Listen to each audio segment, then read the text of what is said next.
Саламатсыздарбы урматтуу футбол сүйүүчүлөрү. Кыргыз Республикасынын гимни менен улуттук лиганын кубогунун жарым финалынын алкагындагы жооптуу беттеш башталуу алдында турат. Тепе Коргон өз үйүндө Семетейди кабыл алмакчы жана дал ушул беттеште улуттук лиганын финалына чыга турган же болбосо дал ушул Кыргыз Республикасынын кубогунун финалдык бөлүгүнө чыга турган командалар аныкталат. Биринчи беттеш Семетей Тепе Коргон ортосунда орун алган болчу. Анда Семетей 3-1 утуп алган. Тепе Коргон да ушул Дөбө Коргондун командасы айылынын, ал эми Семетей Кызыл Кыя мурдагы Шахтер, тарыхы бай клубтардын бири. Ошентип эки команда тең жакшы максаттарды быйылкы сезонго койгон, өздөрүнүн позициялардагы ушул улуттук лиганын алкагында демек бир топ жакшы деп айтсак болот. Ал эми ошол эле мезгилде Кыргыз Республикасынын кубогуна чыкканга өтө жакшы позицияда турушат. Бүгүнкү оюндан кийин алар Кыргыз Премьер-лигасынын 14 командасы менен чогуу жеңген. Албетте дал ушул жакта ойнойт. Б зонасынан 2, А зонасынан 2. Ушул улуттук лиганын кубогунан жеңип чыккандар андан сырткары Кыргыз Премьер-лигасынын болуп, ошондо жалпысынан 18 команда ат салышат. Жана ал дагы өзгөчө кызыктуу болот деп айтсак болот. Ага чейин мына эки команданын капитандары Семетейде 14-номердеги бул Улукбек Ажыбеков жана ошондой эле Тепе Коргон командасында 88-номерде бул Айматбек Манасов. Дал ушул экөөсү ким кайсыл тарапталат жана ким топ менен болот, дал ушул нерсени калыстар тобу менен чогуу чечишип алышты. Жана эсиңиздерге салып өтөлү, ак кийимчендер булар Семетей Кызыл Кыяк командасы, ал эми Тепе Коргон алар көгүш түстө. Саналуу көзөрмөндөрдөн кийин беттеш башталат. Жана Тепе Коргон бул баскычка жакшы ишенимдүү жетип келди деп айтсак болот. Параллелдүү оюндар бар. Ошондой эле Б зонасындагы легенда, мурдагы регионалдык лигада ойноп жүргөн Жалиут командасы легенда менен ошондо токтогул ойнойт. Бул жуптун жеңүүчүсү, алар дагы азыркы жуптун жеңүүчүсү сыяктуу Кыргыз Республикасынын кубогуна жолдомо алат. Ошондой эле А зонасында дагы командалар бар. Намыс Кириро менен Жо ойнойт.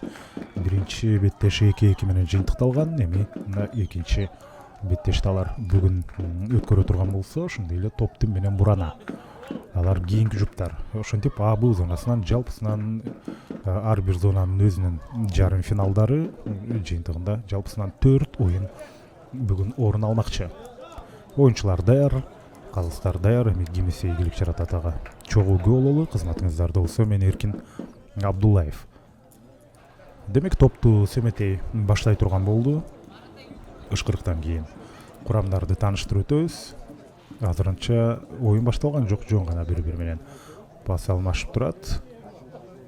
Бир сыйра эки тараптын дарбазачыларын карап чыгып, андан кийин старткы ышкырыкка уруксат берет сыяктуу. Бул оюн талаасы мына табигый чөп экенин көрүп атасыздар. Бир нече жыл мурда, мына жакынкы эле жылдарда Кыргыз премьер лигасынын алкагындагы оюндар деле кээде ушундай оюн талааларында өтүп калчу. Бирок өтүп калчу мына азыр аз эле убакыт өтүп өтпөстөн азыркы мезгилде ошондо гибриддик оюн талаалары табигый чөп менен жакшы демек шарттар түзүлүп бара жатат. Эми сезондун башында албетте синтетикалык оюн талааларында ойношту. Старт кышкырык мынакей берилди дагы ошентип Кыргыз Республикасынын улуттук лигасынын жарым финалдык жооптуу беттешин баштадык. Эфирге кийинчерээк кошулгандар үчүн дагы бир ирет эсиңиздерге салып коелу. Ак кийимчилер Семетей, ал эми Тепе Коргон алар көгүш же болбосо асман түстүү өң менен. Жана ошол замат Семетей чабуулду баштап, Айпанттын ичине чейин барды, бирок ал жактан жүрүштү улантып кете алышкан жок. Курамдарды тааныштыралы. Ошондо демек Семетей командасында дарбазада Нурмухаммед Хашимахунов, ал биринчи катар сан менен. Ал эми аянттагы оюнчулар Сезим Нематиллаев 5 номерде, Максат Исмаилов 12-чи, Шерзот Тажибаев 10-чу номерде, Улукбек Ажибеков команда капитаны ал 14-чү номер менен. Алимжон Абдрахманов 21-чи, жана Элеман Хурсанбеков 3-чү номерде, Азиз Келдияров 8-чи, Самандарбек Аскаров 2, жана Дастанбек Бабаджанов ал 7-чи номерде. Старттык курам дал ушундай. Жана ошондой эле Исабек Жураевди айттыкпы, ал 17-чи номерде демек ойноп жатышат. Алмашуудагыларды бир аздан кийин айтабыз. Ислам Шамшиев жана Рахманали Абдурахмановдор бүгүн ойнобойт. Дисквалификацияга байланыштуу. Дал ушул Ислам Шамшиев чындыгында Семетей командасынын өзөктүү оюнчуларынын бири болуп, өзүн жакшы жагынан көрсөтүп келе жаткан болчу. Жана ошондой эле башкы машыктыруучу Олег Ирбутаев, бул Семетей командасынын башкы машыктыруучусу. Азыр болсо офсайд болуп калды, ошондуктан кызыл кыялык команда топту оюнга кошот. Ал эми Тепе Коргондун курамында дарбазада Жавахир Досматов биринчи катар санында. Ал эми аянттагы оюнчулар Фахриддин Ганиев 2-чи, Асадилла Султанмурадов ал 50-чү номерде, Айматбек Манасов 88-чи команда капитаны, жана Шахзотбек Абдалимов 10-чу номерде, Мухаммаджан Умаров 11-чи, Миржалал Мурадов 55, Шахзотбек Иргешов 40-чы, Шумкар Абдраимов 19-чу, Байзак Абджапаров 5-чи, жана Бехрузбек Канагатов ал ошондо 77-чи номер менен. Анваржон Шадмонов болсо Тепе Коргон командасынын башкы машыктыруучусу. Азыр мына Тепе Коргондун дарбазачысы Жавахир Досматов топту оюнга кошот. Оюнчулар баары алысыраак жайгашып баштады. Жана тереңден берилген пас борбордук бөлүктөн. Жана Тепе Коргон жүрүштү сол канат аркылуу улап келе жатат. Бир коргоочудан өтүп кете алган жок. Топ оюн талаасынын ичинде калды. Беттештин башында демек темп бир топ жакшы деп айтсак болот. Оройраак ойногондой болду. Ага карабастан Семетей оң канаттан бош зона менен абалды курчутуп бара жатат. 3 оюнчу аны көзөмөлгө алууда. Сокку, жакшы сокку, өтө жакшы сокку. Жана каптал калсын көрөтөстөр, бурушту көрсөттү. Демек буруштан топ ошентип чыгарылат. Ушул улуттук лигада бул жарым финалдык беттештерге бир топ команда жетпей калды деп айтсак болот. Ошондой эле бул жактагы кубоктун оюндары, мисалы үчүн жарым финалга чейин, чейрек финалда өтө кызыктуу беттештер орун алды. Дал ошол Б зонасын айта турган болсок, азыр бул стандарттык абалдан кийин төшү менен токтотуп туруп, андан кийин эми гана чыгарып берүү сокку болбой калды. Бул жерде Дастанбек Бабаджанов ойногон эле. Азыр жакшы сокку Жавахир Досматов бул иреттагы оюнга аралашып сейф жасады. Ошондуктан кезектеги буруштан чыгарууга күбө болобуз.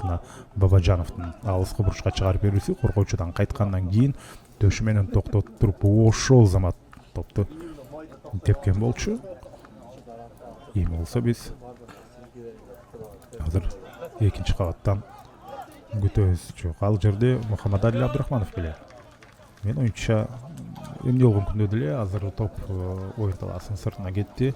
Бирок кайрадан Семетей командасы ойнойт. Чейрек финалда Семетей Нурбаткен менен ойногон болчу. Быйыл Суперкубокто ойногон. Сезон башчыларынын астында Бостер менен Суперкубокто ойногон команда. Алардын да амбициясы бир топ бийик болчу, бирок мына кубокто да ушул Семетеге каршы беттеште аларга ийгилик жылмай байкалды. Эки беттеште алар катар менен экөөндө тең утулуп калган. Биринчи оюн 2-1 Семетейдин пайдасына, экинчи оюн 4-2. Ошентип бул Семетей мурдагы Шахтер алар жарым финалга жолдомо алган болчу.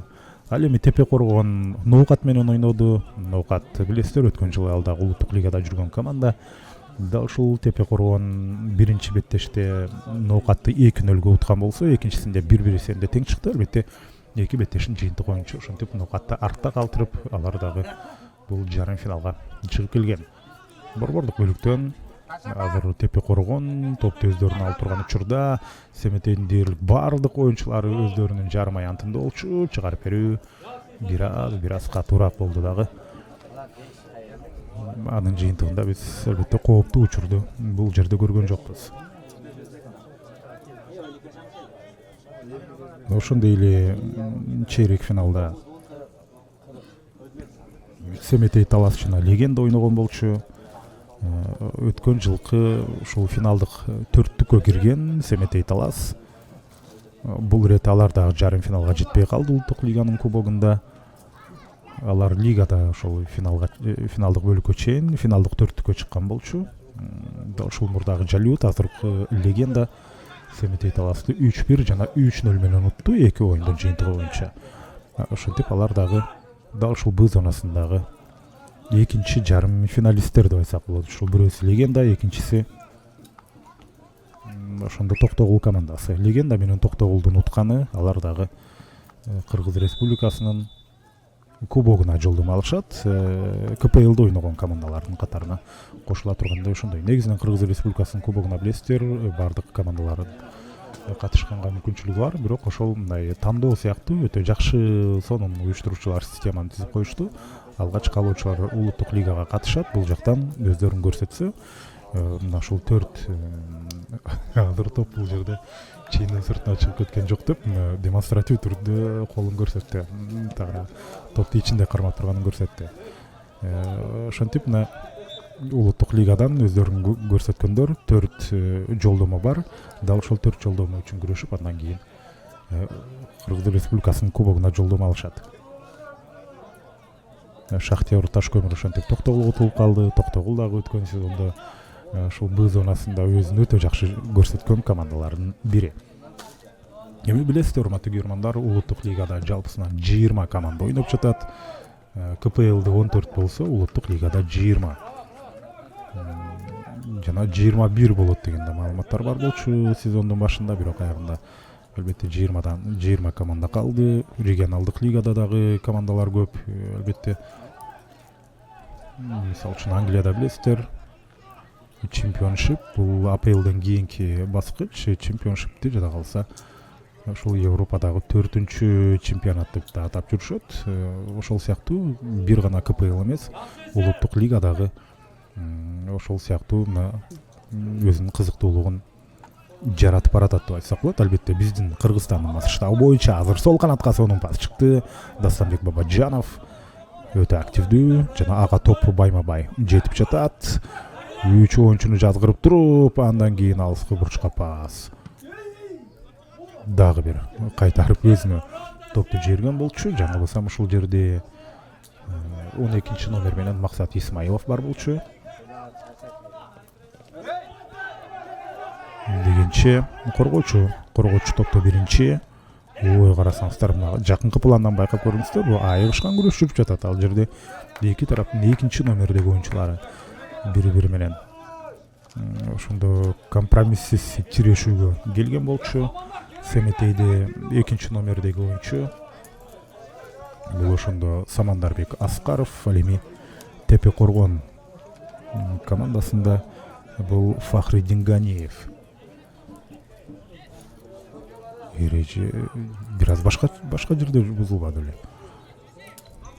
Бирок ушул жерге топту коюшту. 11-номер менен ошондо бул Мухаммаджан Умаров 2 оюнчудан тосмо турат. Мухаммаджан Умаров топто. Жана ошондой эле бул жерде өнөктөшү ары басып кетти. Ошентип өзү жалгыз калган. Алыска бурушка топ бара жатат.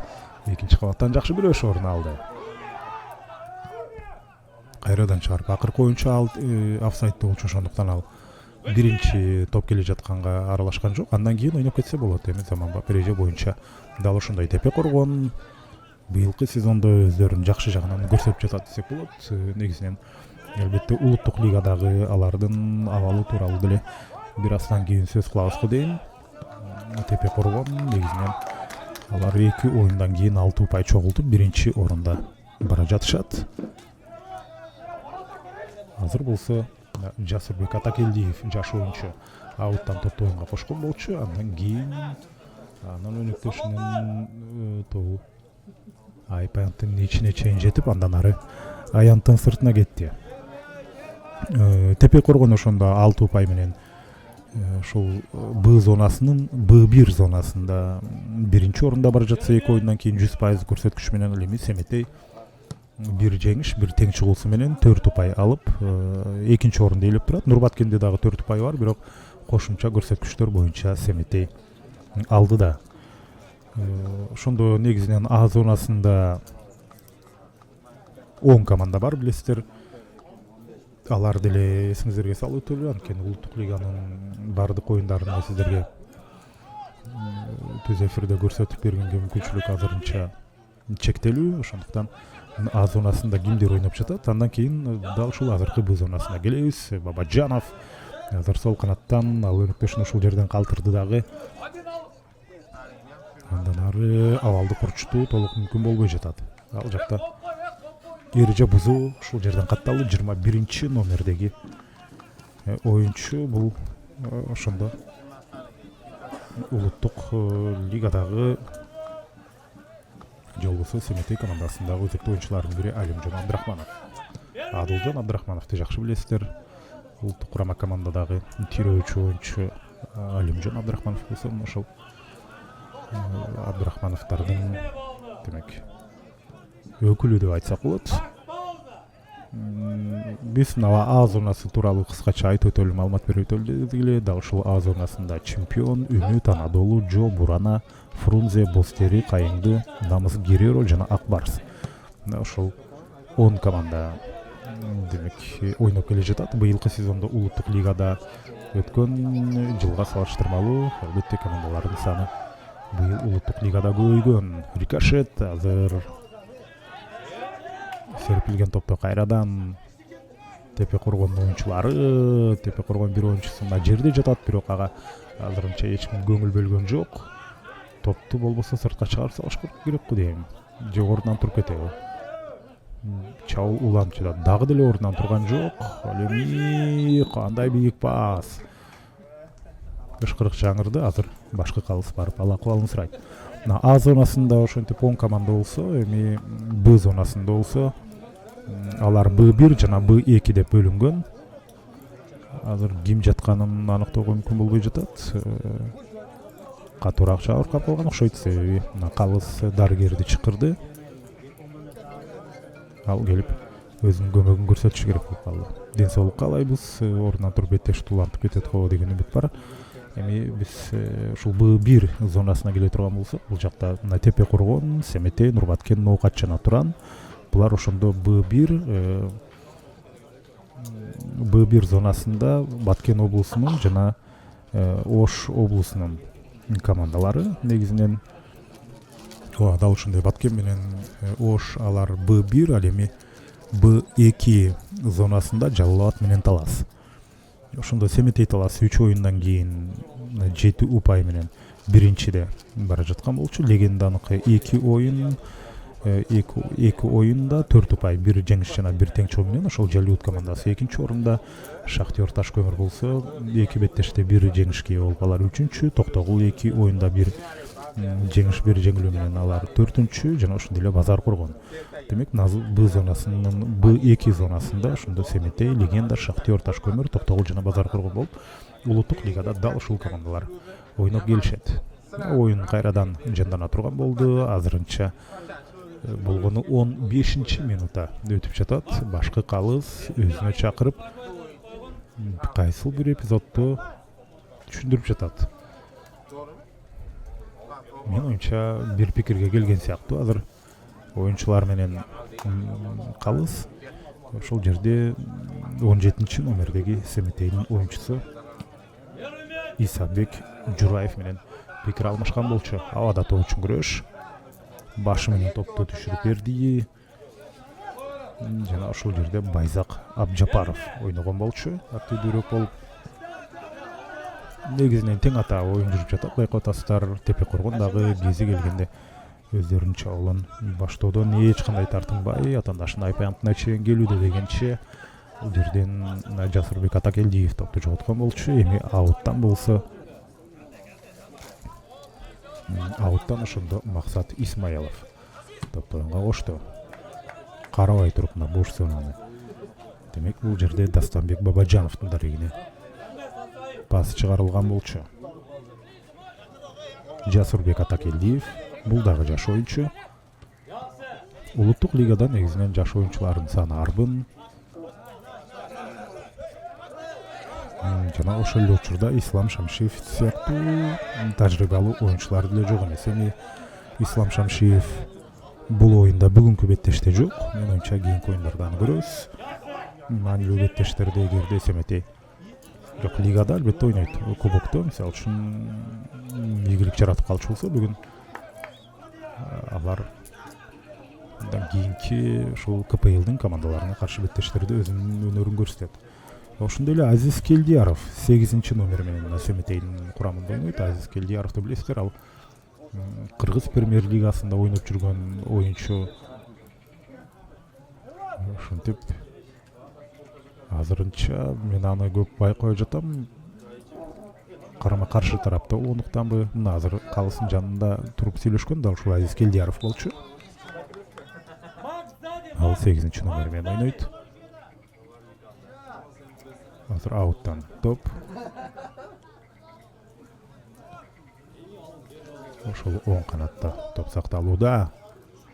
Жана ошол жерден кайрадан жүрүштү Семетей командасы уланта турган болду.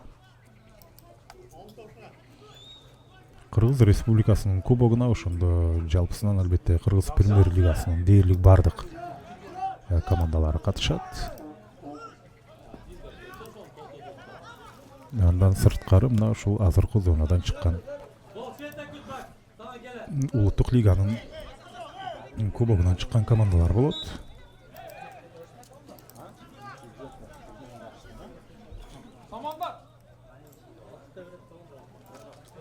Азыр кайрадан кыскача тыныгуу дал ушул эпизоддон кийин калыс ышкырыгын жаңырткан болчу. Топ албетте жерге табигый траектория менен серпилбейт. Ошондуктан оюнчуларга кошумча ыңгайсыздык алып келиши, алардын колуна тийип кетиши негизинен турган иш. Азыр болсо топто Самандарбек Аскаров 4 оюнчудан тосмо коюлган. Самандарбек Аскаровдун тепкен тобу үстүңкү тирөөчтөн бир аз өйдөрөп кетти. Ошондо Кыргыз Республикасынын кубогу дагы негизинен алгач АБ зонасында болуп өткөрүлөт.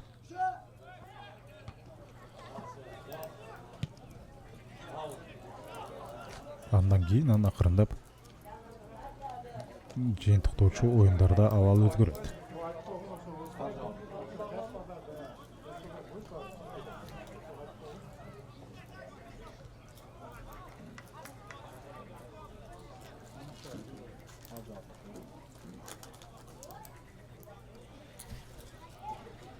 Он 9 мүнөт артта калды, урматтуу көргөндөр. Демек биз дебюттук убакытта гол көргөн жокпуз. Негизинен эки команда тең коргонууга өзгөчө көңүл бурууда. Себеби катачылык кетирип алгысы келбейт. Семетей дагы Тепе Коргондагы. Эсиңиздерге салып өтөлү, булардын биринчи беттеши ошондо 1-3 эсебинде жыйынтыкталган. Семетейдин пайдасына. Андыктан Семетейде негизинен 3 голу бар.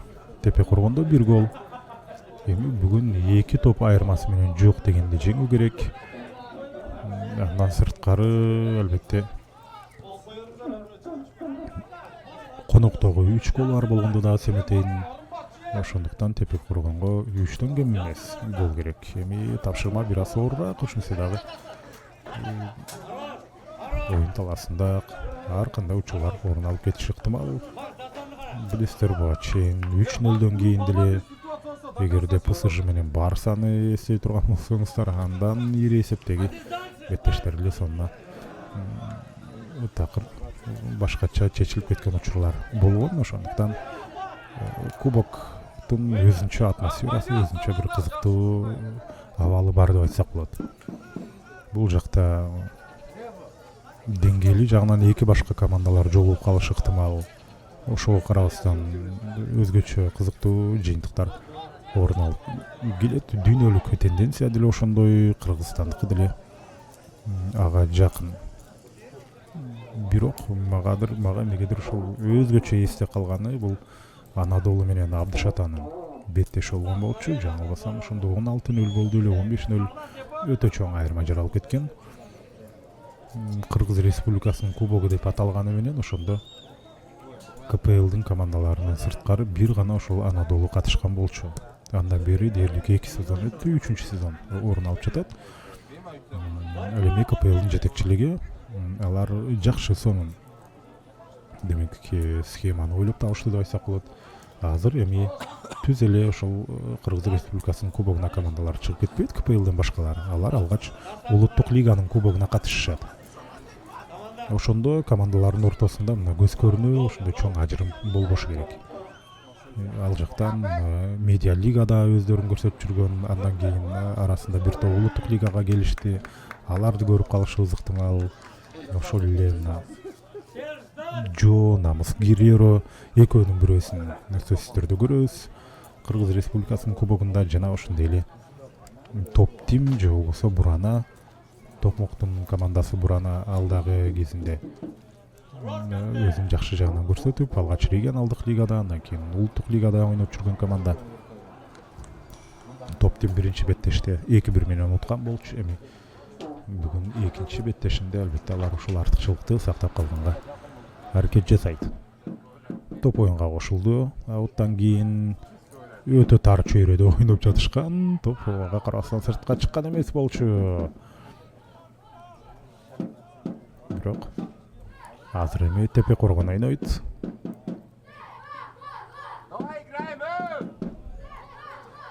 Тепе Коргон дарбазачы Жавахир Досматов. Топту алыска тепчедей болуп туруп, жөн гана капитанга ушул жерде Айматбек Манасовго берген болчу. Прессинг, бир оюнчуга экөө келди. Бирок кабагым кашым дебестен ушул экөөнүн тең ишенимди өтүп кетти. Тепе Коргондун коргоочусу. Тепе Коргондун коргонуусу чындыгында эле коргон болуп турат деп айтсак болот. Ал жактан жарып өтүү азырынча Семетейге мүмкүн болбой жаткан мезгили.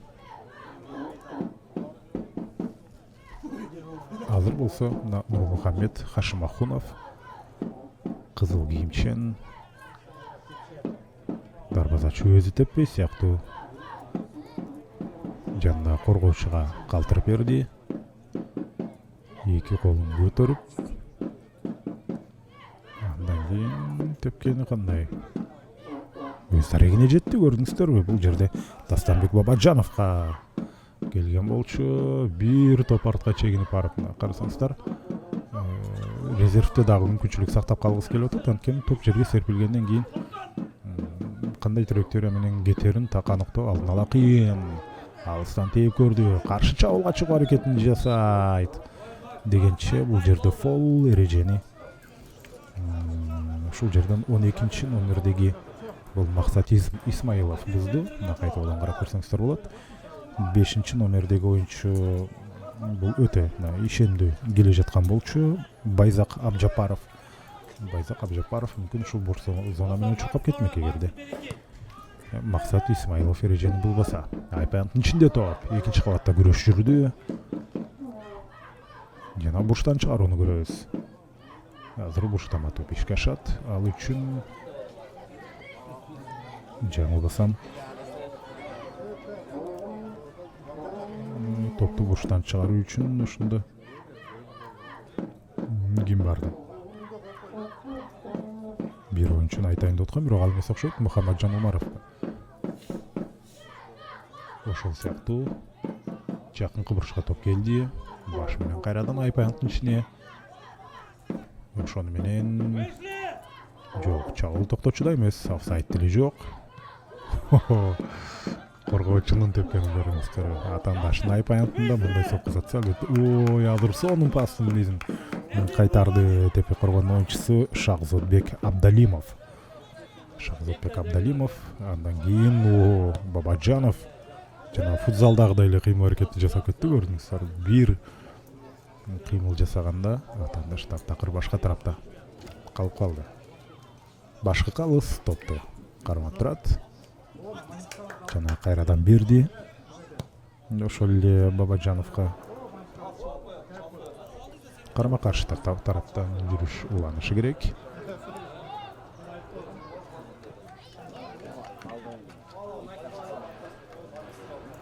Азыр болсо мына ушинтип жазайы байкап көрсөңүздөр, бак тарактагы жанагы ак булбактар кадимкидей учуп жаткан учуру. Ал жерден ушул чоңураак бирөөсүн топ ошол жака учуп баратабы деп да адаш көтө жазадым.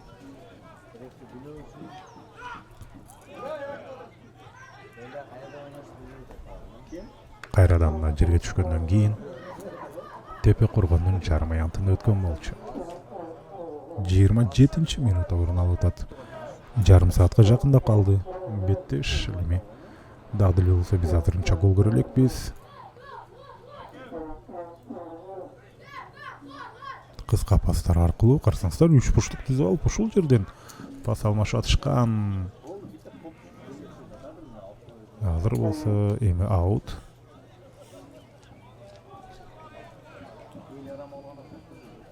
Алыска өнөктөшүнө чыгарып берүү аракети. Бул жакта коргоочулардын саны өтө көп. Байкап көрсөңүздөр 3, бери жагында 4, дагы 5, жалпысынан 3, 5, 8 оюнчу ал жакта жүргөн. Азыр ушул жерде топ Максат Исмайловго жеткенче Байзак Абжапаров аны аянттын сыртына чыгарып салды. Максат Исмайлов. Азыр болсо Дастанбек Бабаджанов.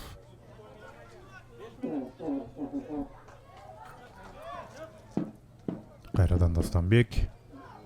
Анын пасы тамай болгон жок. Тагыраагы тепкен учурда эле, пасты берип жаткан учурда эле ал чейиндин сыртына чыгып кетти.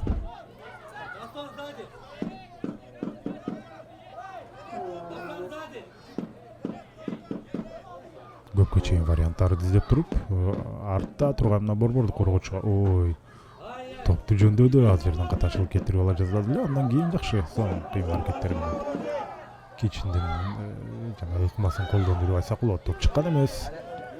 Түрткөнүнө карабастан баш менен жеткирип берди. Тепе коргон сол канаттан. Тепе коргонго негизинен бир гол жетиштүү болмок.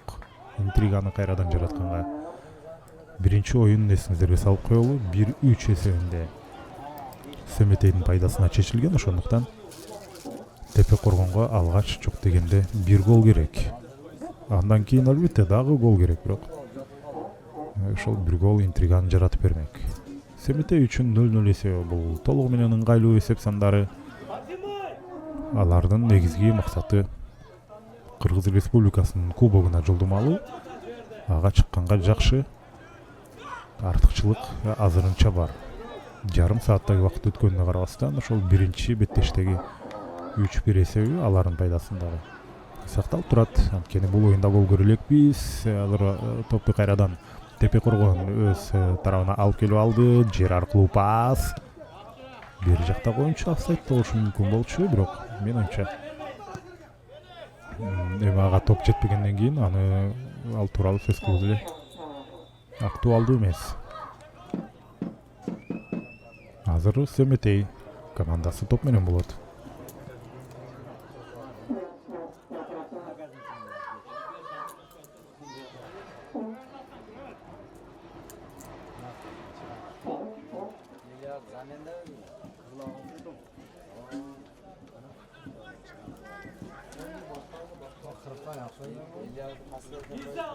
Азыр мына алыскы аралыкка пасы жеткирип берди. Айпаянтын бирлик ичине кирди. Бирок ошол замат артка карты эмнегедир артка кайтты. Эми эмнегедир Семетей командасынан эч ким топ үчүн ал жерде күрөшкөн жок. Топко жакыныраак турган оюнчу тескерисинче бир аз артка чегинген эле. Топ аутка барат, жок, жон гана көкөлөп кеткен экен. Оңду Сискөнгө деле жетишпей калды. Тепе коргон алардын 40-номердеги оюнчусу Шундош Агзотбек Эргешов. Бул эпизоддо топ үчүн күрөшкөн болчу.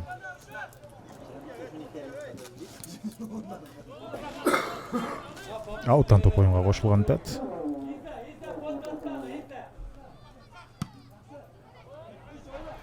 Топ абада көбүрөөк көкөлөдү. Эми мындай оюн талаасында албетте комбинациялуу оюнду жүргүзүү деле бир аз татаалыраак. Табигый чоп болгондуктан бул жерде албетте кээ бир жерлер көбүрөөк басылган, кээ бир жерлер азыраак, кээ бир жеринде чөп көбүрөөк дегендей. Оюн талаасы дагы өзү түз эмес, ошондуктан топ жер аркылуу бара жаткан учурда өзүнүн өзү траекториясын өзгөртүп кетиши мүмкүн. Жерге дагы табигый траекторияны серпилбейт дегенче. Азыр сонун мүмкүнчүлүктү Тепе Коргон оюнчулары кетирип алды. Мына ыраазычылык билдирип жатат пас үчүн. Чындыгында өнөктөшү сонун пасты ушул жерден чыгарып берди.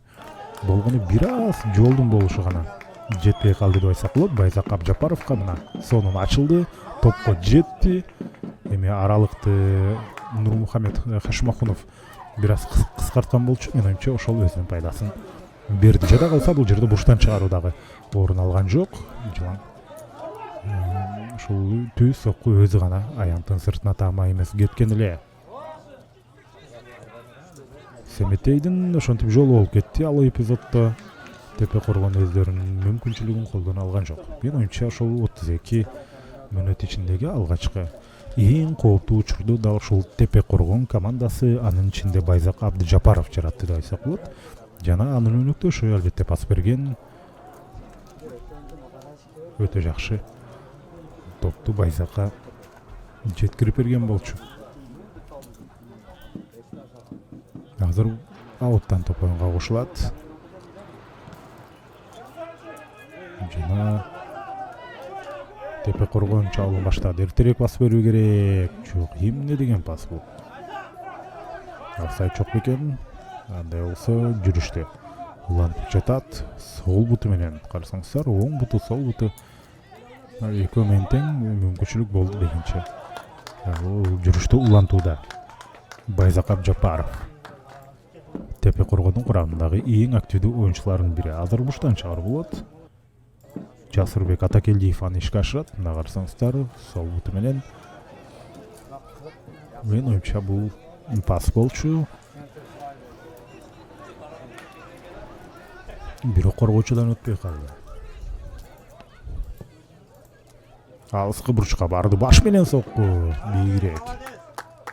Жакшы. Тепе Коргондун чабуулдарынын саны, дарбазаны көздөй соккуларынын саны кадимкидей көбөйүп бара жатат. Бирок ал эсеп сандарын өзгөрткөнгө азырынча мүмкүнчүлүк бере элек.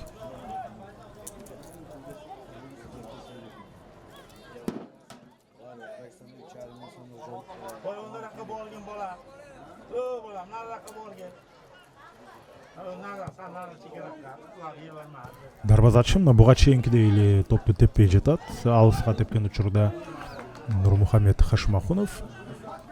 Мындай учурлар албетте сейрек кездешет, бирок улуттук лигада мындай түшүнүктүү деп айтсак болот. Кыргыз премьер лигасында дарбазачынын ордуна мисалы үчүн коргоочулар тээп бере бербейт. Ал үчүн чыныгы мындай негиз керек, бутунан жаракат алып калып же бир нерсе болгон учурда мүмкүн тээп бериши ыктымал. Бул жакта ушундай көрүнүш орун алууда. Тепе коргон топта алды өз карамагына. Сактап калды. Узун пас сол тараптагы бош зонага ташталган. Ушул 3-чү зонада негизинен тепе коргон көп эле убакыт өткөрүүдө. Жана оюнчу жерге кулап калды эле. Семете оюнчусу аны ордунан тургузуп коеюн десе, мен ойча ага макул болгон жок. Мына эми гана өзү туруп өзү келе жатат. Бул жаңылбасам Айматбек Манасов, тепе коргондун капитаны.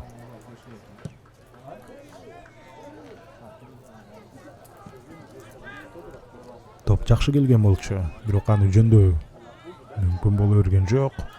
Семетей кайрадан жүрүшүн улантууда. Коргоочудан мизи кайтты топтон. Жана ышкырык. Ары бир ышкырыгын түшүндүрүп берип атат. Башка калыс. Бир жагынан бул деле жакшы. Оюнчуларга түшүнүктүү болот. Кайсыл эпизоддо эмне үчүн ышкырык чыгарган, эмне үчүн топ башка тарапка, карама-каршы тарапка өткөрүлүп берилгени. Самандарбек Аскаров жер аркылуу ойноду. Жана бул жака сол канаттагы оюнчуга пас болчу, коргоочулардан ал өтпөй калды.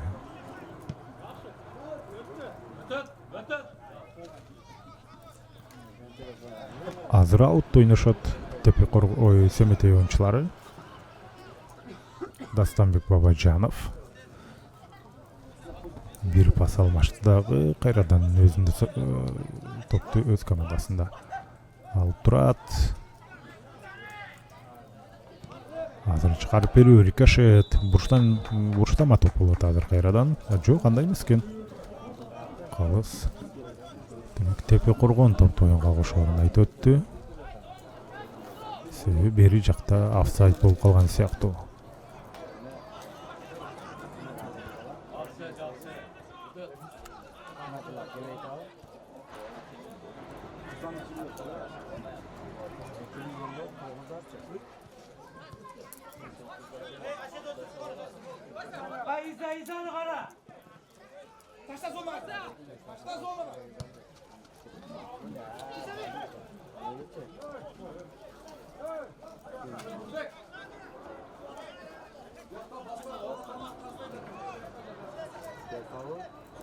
Азыр Семетей чабуулда.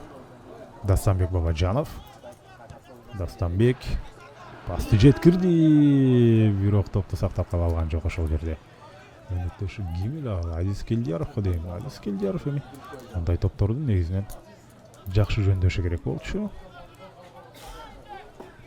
Же башка оюнчуга барды эле. Азыр байкашымча ошол позицияда ал жүргөндөй болгон.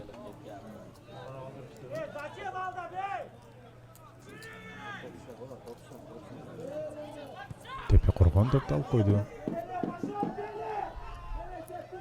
Машыктыруучу ыраазы болгон жок ошол буга чейинки эпизоддо эмне үчүн алдап жатасың дегендей суроо берди. Жөн гана пас менен жүрүштү уланта турган учурда, демек ал алдап өтөм деп топту алдырып койгон болчу тепе коргонго. Прессинг жок. Ошондуктан борбордук бөлүккө чейин эч кандай маселеси топ менен келип жатышат Семетей оюнчулары.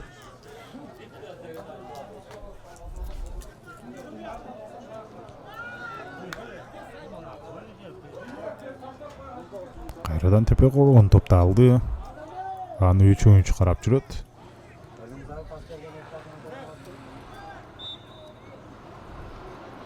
Жана Семетей азыр топ менен болот.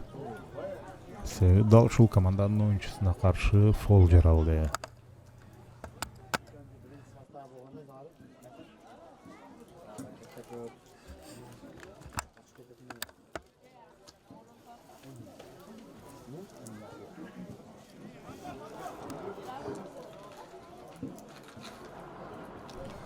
Айып аянттын ичине жүктөчүдөй. Анткени ал жака бир топ оюнчулар барды, эки тараптан тең. Жок эле дегенде Семетейдин 3 оюнчусу жүрөт.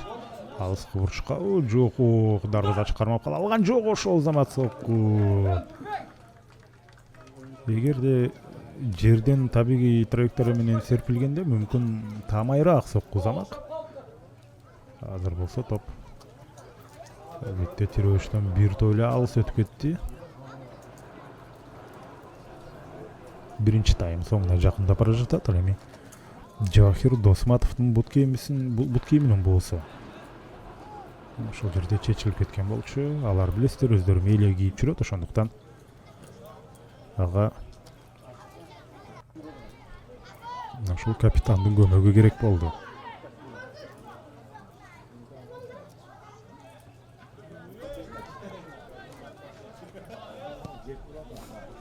Айпаянтка жакын пас. Кайрадан борбордук бөлкө жетти. Кийинки дем менен ошол эле жүрүштү. Сол канат аркылуу тепе коргон улантууда. Дагы бир эле топ жүктөлдү. Канча топ бат келсе, ошончо бат кайра артка чыгып кеткен. Турме секирип алып көрдүңүздөр. Абада калкып туруп, Роналдочосунан токтоп туруп түшкөн менен, бирок топ андан бир аз өйдөрөп барып, анын артына жерге түшүп калды. Ошондуктан топко туура секирип чыгуу керек. Бийик секирген албетте бул жакшы. Абада калкып турган андан да жакшы, бирок топтун ушул келе турган жерин так аныктап туруп ошол жерден секирбесең, анда ал башка жактан өтүп кетет. Чоң футболдогу негизги маселелердин бири. Мен өзүм аркылуу дагы жакшы билем, кичи футболдо маселе жок. Топ абадан келген учурда кайсыл жерге түшөрүн, кайсыл бутуңа келерин так аныктасаң болот. Мисалы үчүн меники ошондой эле чоң футболдо мүмкүн алысыраак аралыктан келген үчүнбү топ кайсыл жерге түшөрүн алдын ала билүү бир аз маселе жаратат. Эми кесипкөй оюнчулар үчүн ал маселе болбошу керек.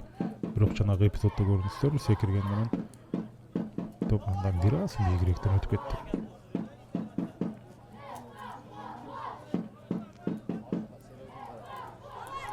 Жана ошондой эле күйөрмандардын доолбасын угуп атасыздарбы? Өз командасын алга сүрөгөн.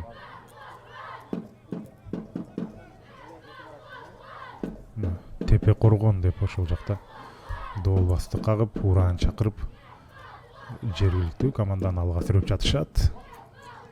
Жер аркылуу пас өтпөй калды. Азиз Келдияров жана негизинен жакшы пас берген болчу, бирок коргоочуларды байкасаңыздар, алар катачылык кетирбей ошол жерде тосуп атышат. Негизинен эгерде футболдо катачылык кетпесе, анда гол жаралбайт. Ошол голдордун баары катачылыктан. Коргонуу демек жакшы ойноп атса, анда өз дарбазасын кургак сактап калат. Бул эми дээрлик 50 жылдай мурда ошол европалык белгилүү футболчу Адис машыктыруучу тарабынан айтылган сөз.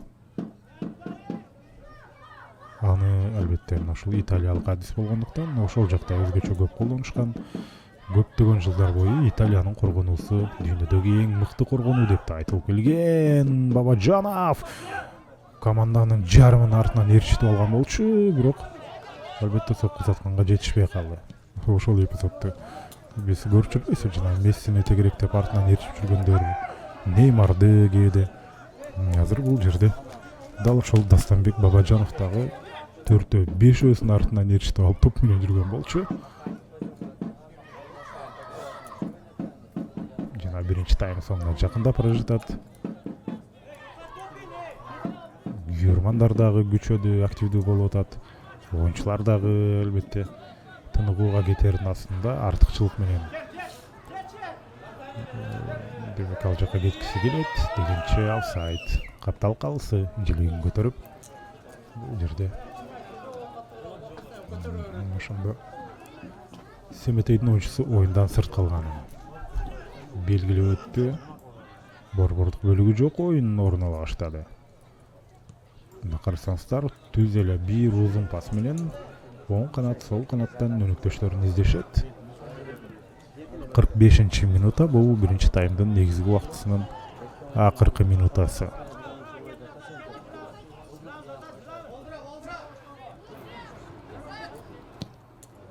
Дагы бир узун пас.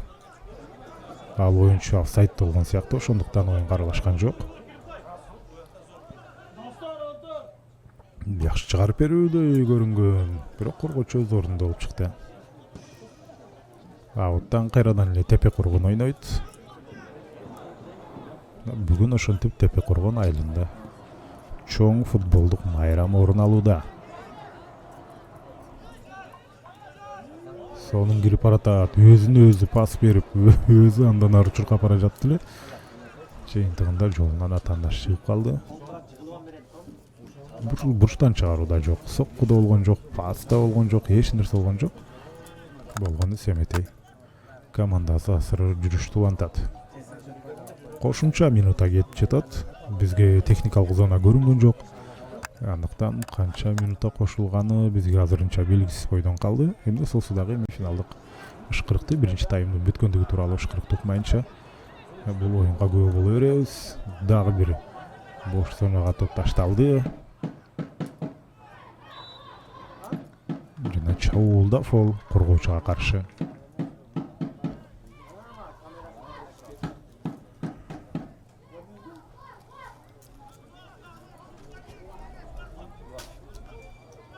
Сол колун көтөрдү.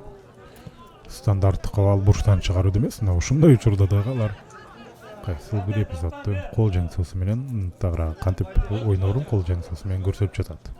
Дастанбек Бабаджанов топ көкөлөп барып Жавахир Досматовдун колун тапты. Ошентип мына 1 мүнөт кошулган экен. Биринчи тайм соңуна чыкты. Азырынча эсеп сандары 0-0. Тепе Коргон дагы бир таймын жоготту. Эми алдыда аларда бир гана тайм бар абалдың деп кеткенге. Тыныгуудан кийин экинчи таймда жолугабыз.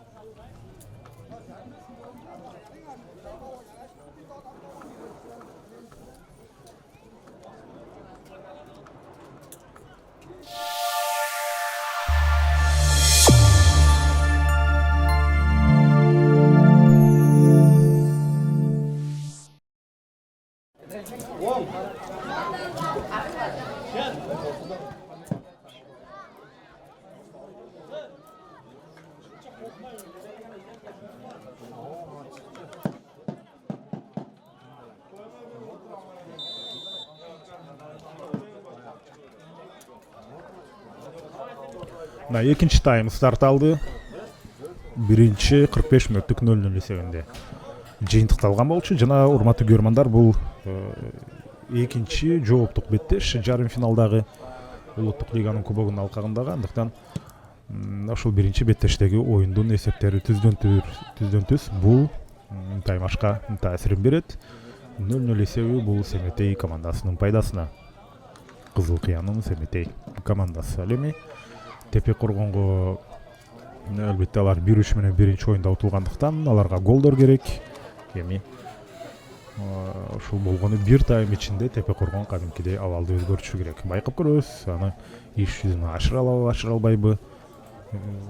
Азыркы буга чейинки 45 мүнөттүк боюнча байкай турган болсок, негизинен тең ата оюн жүрүп жатат. Жана Семетей абалды көзөмөлдөп турганын көрүп атасыздар. Дагы бир сыйра оюнчуларды эсиңиздерге салып өтөлү. Бул ирет эми биз оюн талаасында жүргөн жана алмашууда отургандардын баарын кошо айтып өтөбүз.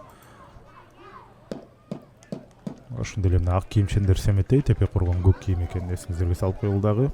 Азыр Семетейден коноктордон баштайбыз. Ушул Семетей командасында Нурмухамед Хашмахунов ал дарбазада туруп жатат. Биринчи катар саны менен ал эми Сардорбек Турдиев ал алмашууда, бул дагы дарбазачы 16 номерде. Акмалжан Рахмонов бар. Негизинен бул командада, бирок бүгүн ал оюнга катышпайт. Ал эми Сезим Нематилаев 5 номерде ойноп жатат. Максат Исмаилов 12 номерде. Рахманали Абдурахманов болсо дисквалификацияга байланыштуу бул оюнда катышпайт. Ширзот Тажибаев 10-чу, команда капитаны Улукбек Ажыбеков ал 14 номерде. Алимжон Абдрахманов 21-чи, Мирбек Жолдошов ал жок бүгүнкү оюнда. Азыр кайталоодон бул эпизодду карап көрүңүздөр. Калыс албетте ушул жерде ышкырыгын жаңырткан болчу. Бул жерде бир аз жок, ышкырык ушул жактан жаңырган, байкасаңыздар. пикири келишпестик бир аз орун алып кеткен эле. Аслан Камчеев 22 номерде, Исабек Жураев 17, Азизбек Ашимов 19. Азыр Тепе Коргон оюнчусу жерге кулады, бирок эч кандай калыс тараптан шыкырык болгон жок. Семетей жүрүшүн улантып жатат. Семетей оюнчусу эки атандаштан өттү, үчүнчүсүнөн да өттү. Жана чыгарып берүүдөн бир аз кечикти. Дал ошол үчүнчү коргоочу барып алды. Жөнгө салганга жетишти. Бул болсо Тепе Коргондун оюнчусу Фахриддин Ганиев. Фахриддин Ганиевдин ошол жерде өжөрлүгүн көрдүңүздөр. Барып эң акыркы көзөрмөндө топтун багытын өзгөрткөнгө жетишип калды. Ошондуктан азыр бурчтан чыгаруу орун алат. Андан кийин биз тааныштырууну улантабыз. Топ жакынкы бурушка барды. Тепе Коргон бир аз корпусун буруп андан кийин пас бербейби Тепе Коргон оюнчусу. Ошондо Мухаммаджон Умаров болсо бир кызыктай жүрүштү ишке ашырып алган болсо, Тепе Коргон жүрүштү бара жатат. Ошол эле Мухаммаджон Умаров ал баратат. Умаровго каршы фол. Тепе Коргон үчүн жакшы мүмкүнчүлүк. Бурчтан чыгарууга караганда бул жерден албетте кооптуураак чабуулду уюштурса болот. Биз тааныштырып аттык эле командаларды. Семетейден ошондо Азизбек Ашимовду айттык 19 деп, ал эми Хусан Карбаев 18, Асхат Маматов бүгүн жок. Эламан Хурсанбеков ал 3 номерде, Адилхан Абдисалиев да бүгүн жок. Актан Төлөбаев 15, Ибрахимжон Маматкулов ал 23, Агахан Тынчтыкбеков 25, Азатбек Эржигитов бүгүн жок. Шерат Ергешев 24, Азизбек Халилов 6, Арсен Мураталиев 20, Азиз Келдияров 8, Мухаммадали Абдурахманов 11, Самандарбек Аскаров 2 жана Дастанбек Бабаджанов ал 7. Эрнис Тагаев да жок. Ислам Шамшиевдер дагы бүгүн Семетей командасына жардам бербейт. 3 оюнчудан тосмо койду. Оң колун көтөрдү, демек алыскы бурушка топ баратат. Баш менен чабуул. Ай карасаңыздар, бурчтан чыгаруу болот.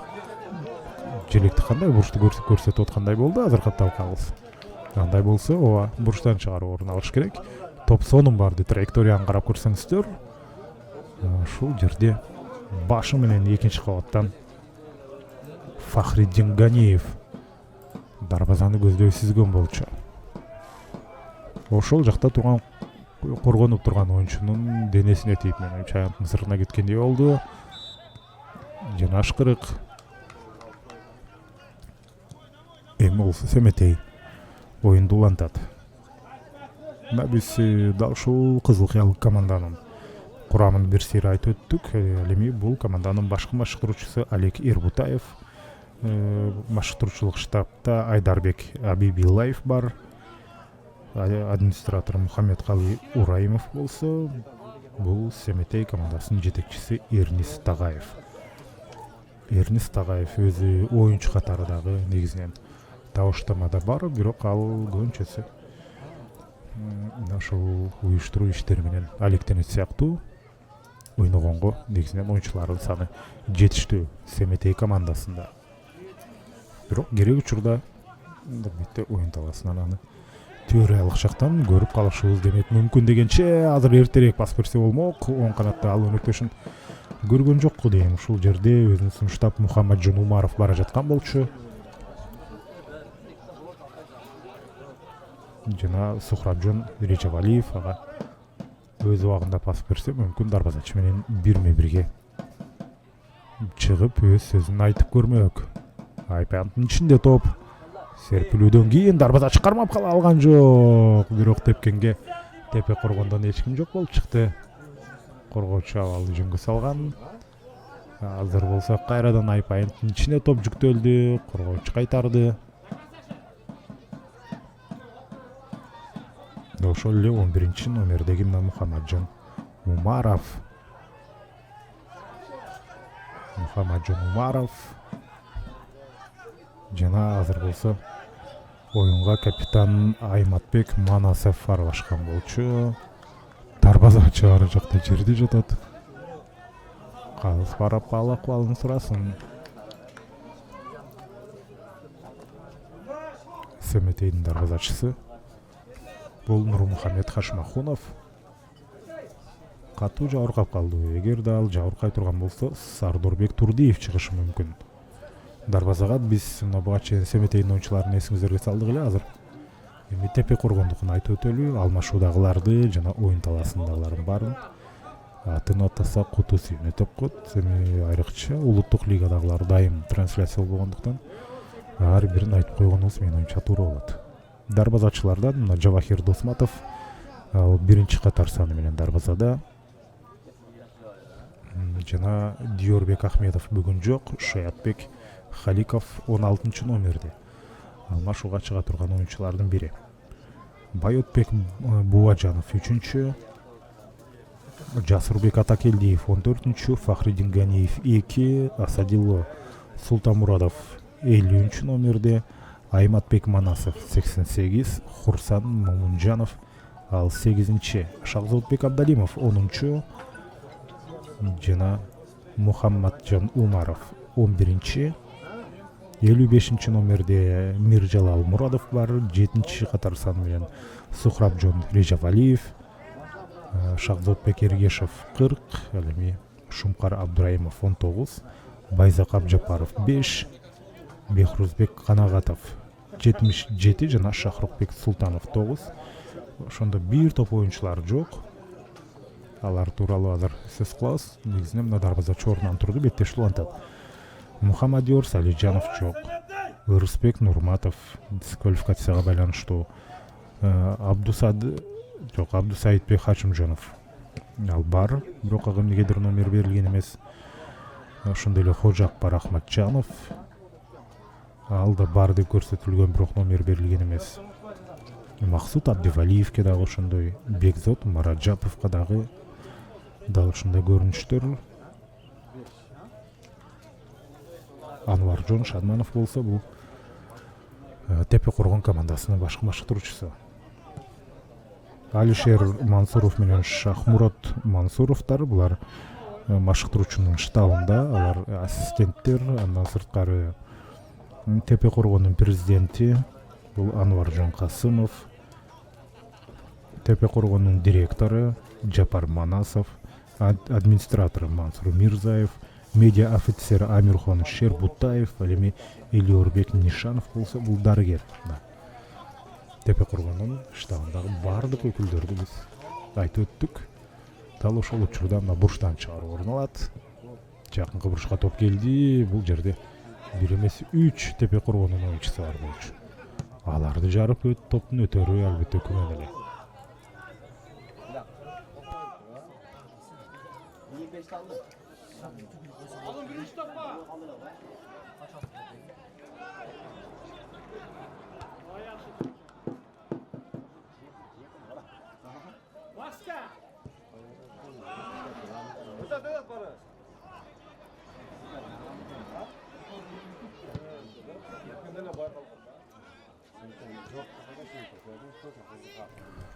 Семетей топту борбордук бөлүктө ээлеп турат. Артка калтырды. Акыркы коргоочуга чейин жана аз жерден прессингке кабылып, аны жоготуп ала жаздаган болчу.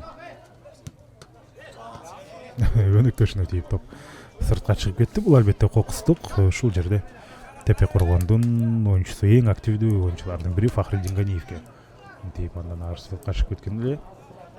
Тепе Коргон жүрүштү улантууда. Дагы бир узун пас. Серпилген топ биринчи Семетей оюнчусунда, бирок аны колдоно алган жок. Тепе Коргон чабуун улантат. Сол канатка өтүп бара жаткан учурда коргоочулар абалды жөнгө салып кетти. Бир топко экөө барып алган болчу. Чуркай бербейт беле. Офсайдта калдым деп ойлоп алды. Семетейдин 17-чи номерде ойноп жаткан оюнчусу бул ошондо Исабек Жураев. Азыр ошол кысымга барганы жатат. топту карасаңыздар жерден мындай түз кетпейт. Ошондуктан ыңгайсыздык жаралат. Сонун пас. Жеке болмок. Топ серпилип артында калып калды эле. Бош дарбаза, бирок топко жете албай калды. Эң жакшы мүмкүнчүлүктөрдүн бири ушул жерде орун алды. Бирок топтун серпилгени ылдам болуп кетти дагы, ар жакта көздөй кетип калды. Азыр мына кайталоодон көрсөк болот бул эпизодду. Сонун пас тереңден чыккан. Ушул жерден кайра топко жетип барган болчу. Биз караган ракурстан топко жетчүдөй көрүнгөн, бирок иш жүзүндө ал бир топ катуураак серпилип кеткен сыяктуу. Ошондуктан Исабек Жураев ага жете алган жок. 0-0 эсеби дагы деле сакталып турат. Тепе коргон эми бир нерсе кылбаса болбойт го дейм. Убакыт аларга каршы иштеп жатат. Мына 60-минутага жакындап калды. Андан кийин болгону жарым саат убакыт болот. Жарым саат деген чоң футболдо албетте өтө көп убакыт эмес. Футзал болсо анда көп убакыт деп айтсак болот. Чоң футболдо көз ачып жумганча жарым саат өтүп кетиши ыктымал. Азыр сонун финт менен электошуна топту калтырып кеткен болчу. Тепе коргондун оюнчусу.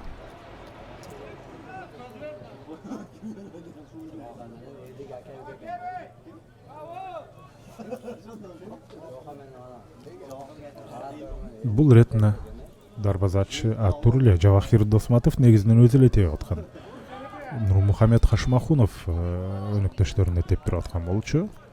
Болгону биринчи таймда ушу дарбазачы, алардын дарбазачысы ушул жакта тургандан кийин бир аз демек буйдала түштүм. Сонун өттү. Баратат. Жана фол албетте. Жогорку ылдамдык менен келе жаткан учурда фол. Жаралды өзүнө чакырып, сары кагаз көрсөтүлөт. Ооба. Мындай чабуулду жокко чыгарганы үчүн ошентип сары кагазына арттан барып туруп, демек өзүнүн жолу менен бара жаткан оюнчуну ушинтип эреже бузуу менен токтоткон.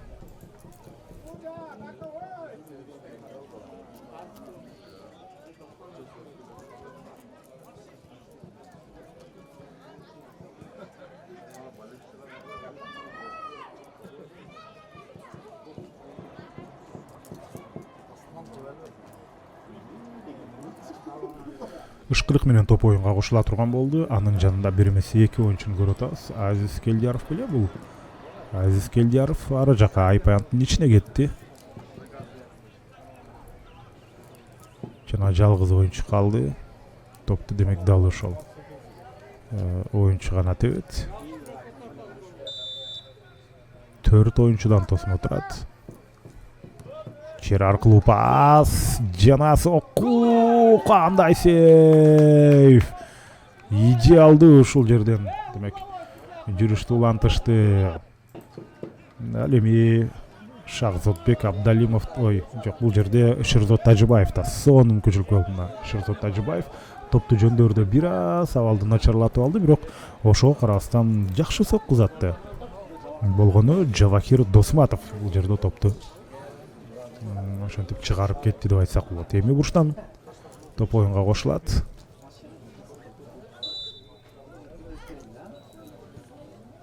Жакынкы бурчка көтөрүлдү. Тепе коргондун оюнчулары, бул жерде эрежени ошондо Самандарбек Аскаров бузду.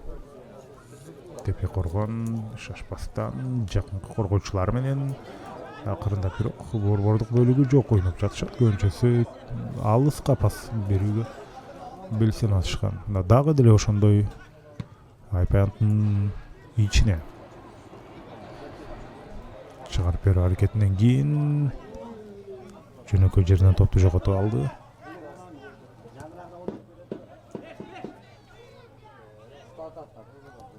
Прессингке барды. Бирок топту сактап кала алган жок өзүндө.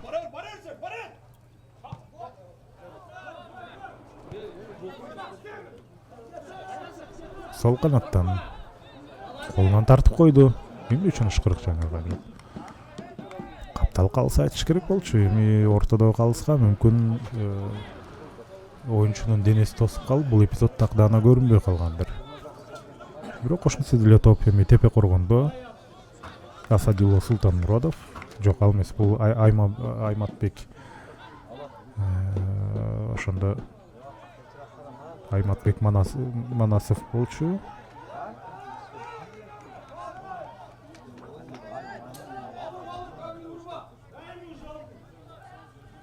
Ооба, эреже бузууну каттаптыр. Жок. Аут.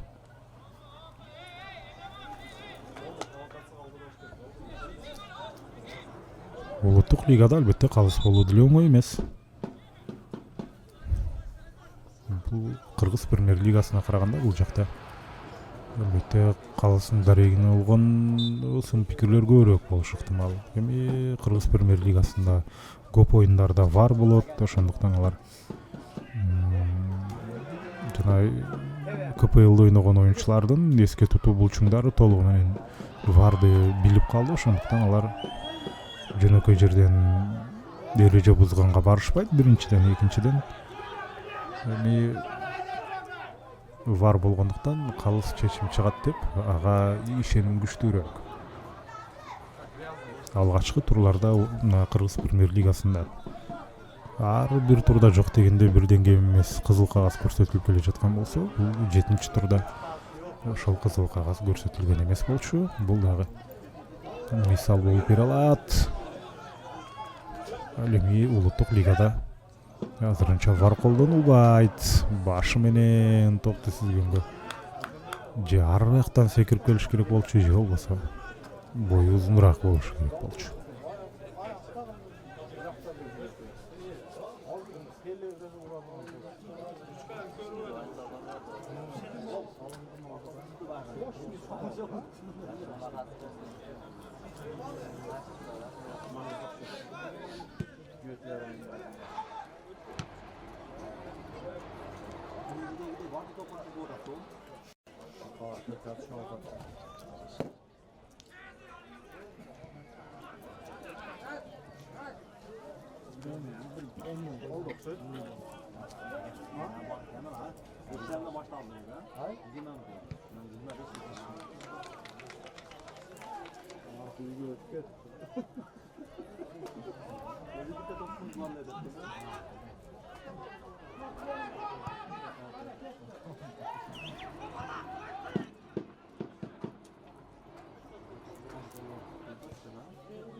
Уже 15 минутта kaldı oyun bitişine kaldı.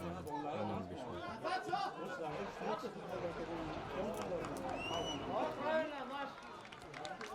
Ben hiç de gelmem Onların sıcağın korkusuyla koyan tata. 32 yılda böyle bizim öyle.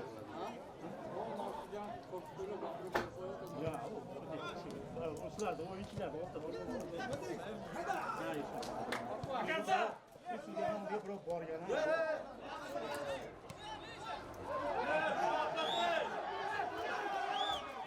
Желтые дали.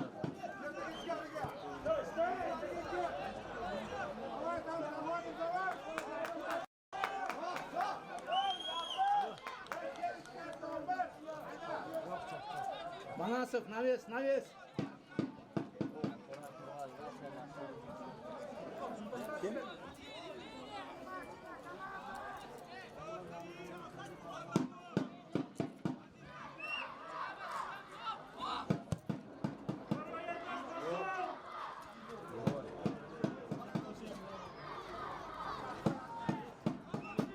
Kapının orası bakanda abi. Sağ burası lazım.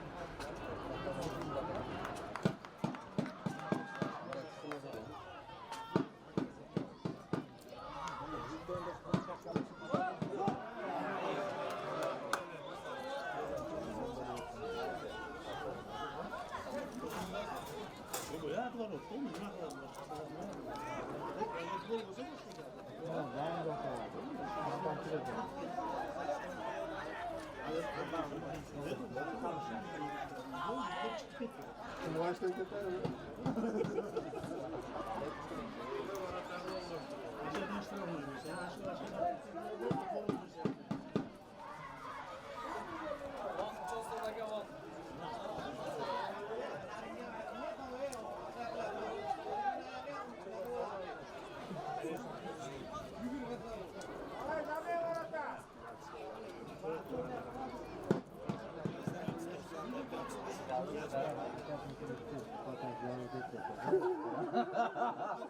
Mazaklar. Ha, acı domba yürü tatlı.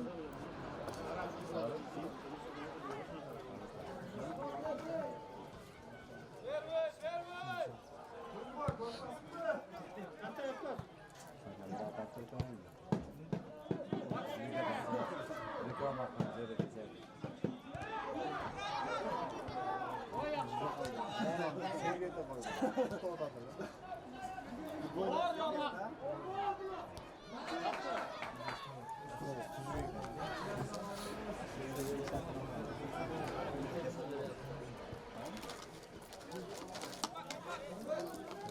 Arkadaş çok komik.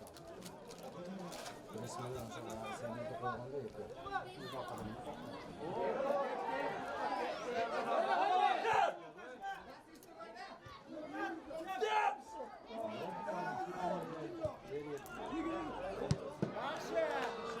Sabek, babam, sabek. Давай, давай. Yürü yanına. Atar bakın. Sen de bakalım.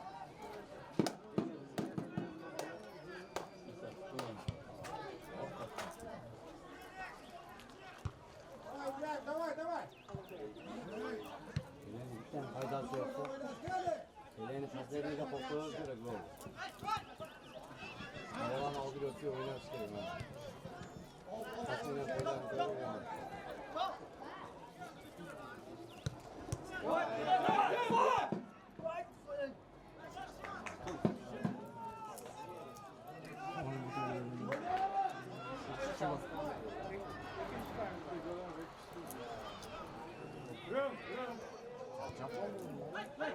빨리 가.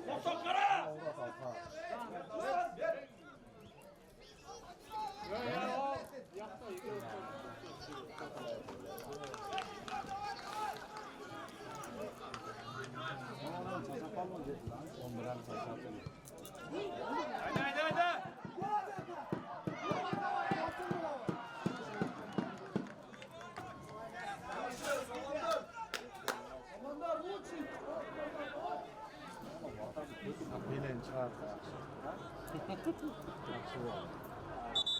Bir fayda. ошентип демек улуттук лиганын кубогу дагы өзгөчө кызыктуу болуп жатат деп айтсак болот. Анткени бул Кыргыз Республикасынын кубогуна жолдомо берет. Ошондуктан өтө кызыктуу. Кимиси ал жака жолдомо алат, кимиси албай калат дегендей.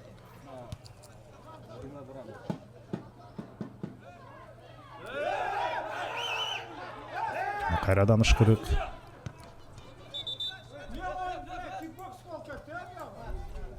Эмоциялар жаңы деңгээлге чыга баштады. Сары кагаз. Ушул жерден Айматбек Манасовго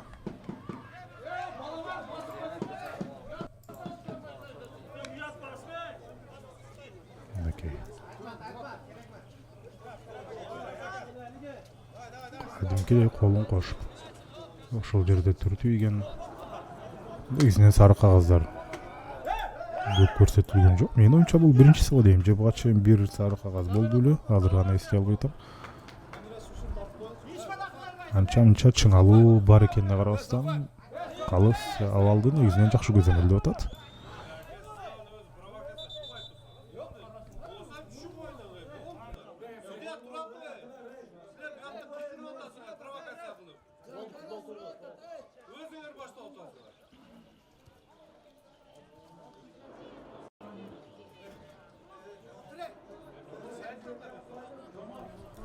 Алмашуулар орун алып жатабы? Жок, каптал калыс менен ушул жерде. Азыр бир эпизодду талкуулап атышат.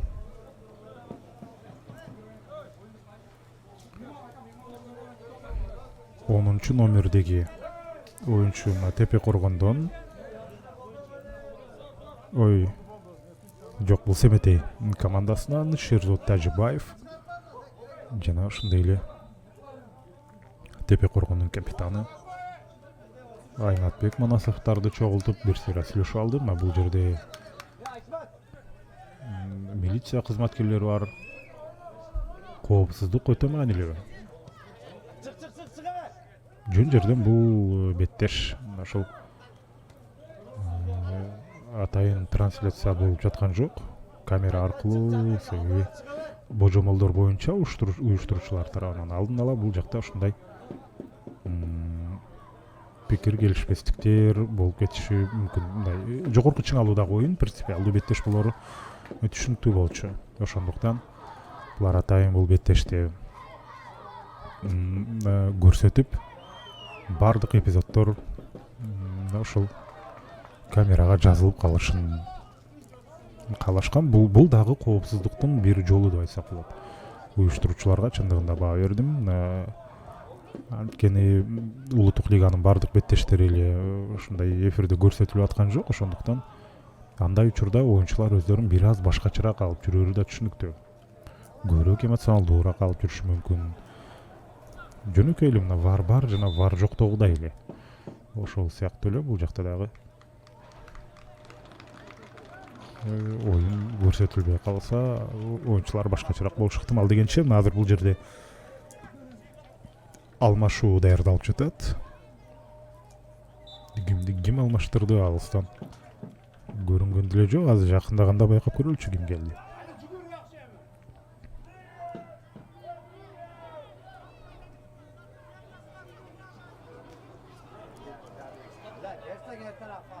Азыр чабуулга жооп берген оюнчу алмашкан сыяктуу демек.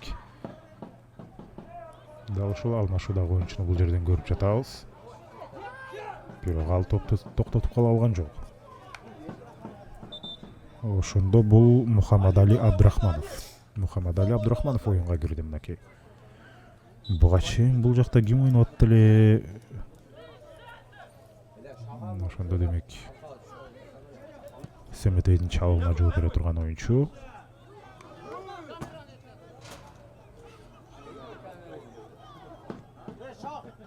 Алдыға жардам қылсам.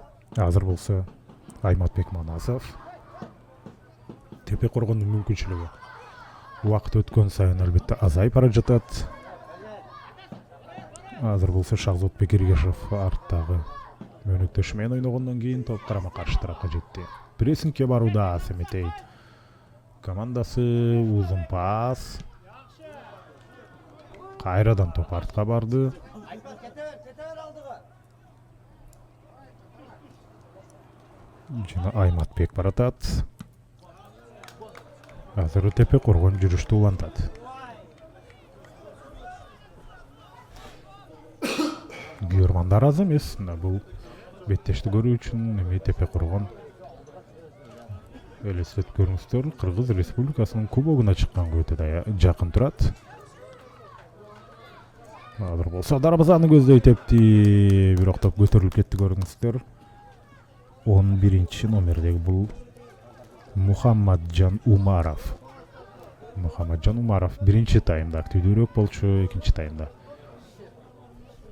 Азыркы соккусу менен гана эстеп жатам, ага чейин мүмкүн аралашып аткандар, бирок чыныгы чабуулдарда эмнегедир аны мен көргөн эмес элем. Азыр Семетей ойнойт. Тепе коргон оюнчусунан кеткен. Алмашууга чыккан Мухаммад Али топту калтырып кетти. Жана бул жерде Эламан Курсанбеков ойногон болчу. Эламанга топ чындыгында ыңгайсызыраак келип калды, катуураак. Аны же артынан кууп жетпейсиң, эртерээк даяр болоюн десең офсайдка калып каласың. Ошондуктан албетте ушундай жумшак, жакшы пастардын келгени бул өтө маанилүү. Бул жерде дагы ошондой көрүнүш орун алган эмес болчу.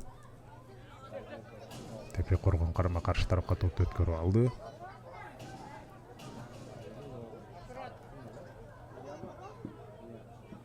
Эми позициялык чабуулду уюштурабы, жок, узун пас менен. Жана топко биринчи жетип келе алган жок ушул жерде. Мухаммаджан Умаров. Милиция кимдир бирөөлөргө кол жаңсоосу менен эскертүү берип атат. Ар бир кыймыл аракетиңер көзөмөлдөө дегендей. Тартип сактыктчыларына деле негизинен мындай оюндарда жеңил эмес. Байкалбаган менен көз ачып жумганча ушундай эмоционалдуу тиреш орун алып кетиши ыктымал. 10 мүнөт калды. Беттештин бүтөрүнө биринчи оюндун жыйынтыгын дагы бир эсиңиздерге салып коеюн. 1-3 менен соңуна чыккан жана Семетей ал беттешти жеңген 3 эсебинде, ошондуктан 0-0 толугу менен Кызыл Кыял командага ыңгайлуу эсеп саны. 80 мүнөт ойноп, эки тарап тең бири-бирине гол жарата алган жок. Албетте дарбазачылар сейфтерди жасады. Бирок алардын саны деле өтө көп болгон эмес.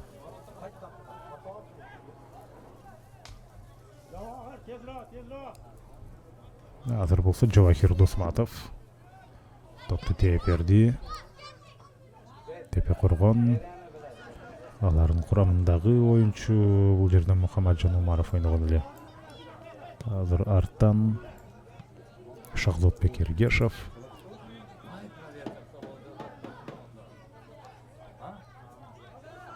Прессингке барууда Семетей жыйынтыгында топту алып койду, мына көрдүңүздөрбү. Подкат менен да топту алуу мүмкүн эмес. Азыр ушул жакта келе жаткан жана фол. Калыстын чечимине такыр ыраазы болбой жатат. Мындай эмоционалдуу болсо сары кагаз алып калышы ыктымал. Мына кирип бара жаткан болчу. Биз жактан караганда оюнчулар тосуп калып билбейм. Эми судья Калыс өзү жакшы ракурстан карап турган болчу. Демек ал жерден эреже бузууну көргөн.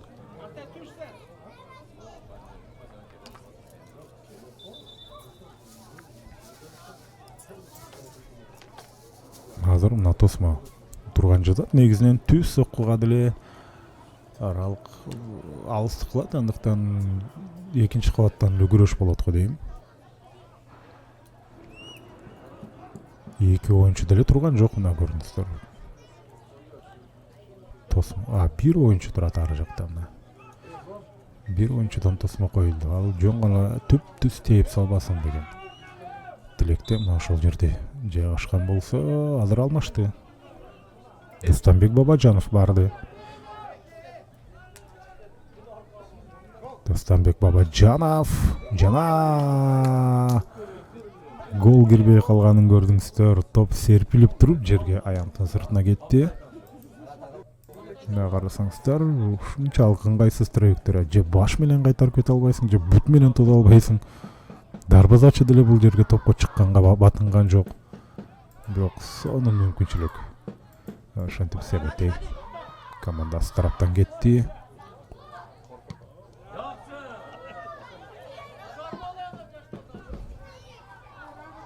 Азыр болсо эми Тепе Коргон ойнойт. Алардын капитаны Айматбек Манасов. Бери жакта кол чабуулар болот, кимдир бирөө дагы алмашкан сыяктуу.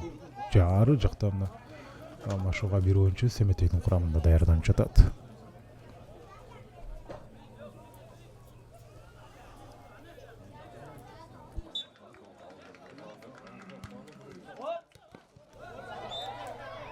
Кайрадан ышкырык. Мухаммадали Абдурахманов эрежени бузду. Айматбек Манасов өзү айпанттын ичине топту жүктөчүдөй, себеби баары ошол жака чогула баштады. Алыскы бурчка баратат. Топко биринчи дарбазачы жетти. Нуру Мухаммад Хашимахунов. Бүгүн эки тарап тең ошентип дарбазасын кургак сактап турушат. 85 мүнөткө жакын убакытта биз гол көргөн жокпуз. Голду сагындык. Кайсыл тарап болбосун, албетте биз үчүн айырмасы жок. Биз үчүн эң башкысы албетте голдордун саны көбүрөөк болсо бул жакшы. Голсуз футбол бир аз албетте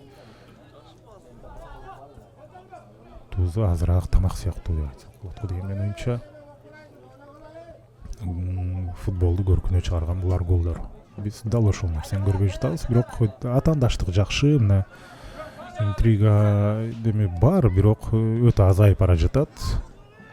Себеби биринчи беттеш 1-3 эсебинде жыйынтыкталган. Тепе Коргон эртерээк гол жаратса, интрига жаралмак. Азыр убакыт өтө аз калды. Вар жок, вар албетте иштетилбейт азырынча бул турнирде, ошондуктан көп деле убакыт кошулбайт го дейм. КПЛде эми вар болгондуктан ал жакта көбүрөөк убакыт ар бир таймга кошулуп берилет. Тыныгуулар көбүрөөк болуп, ал эми бул жерде андай эмес.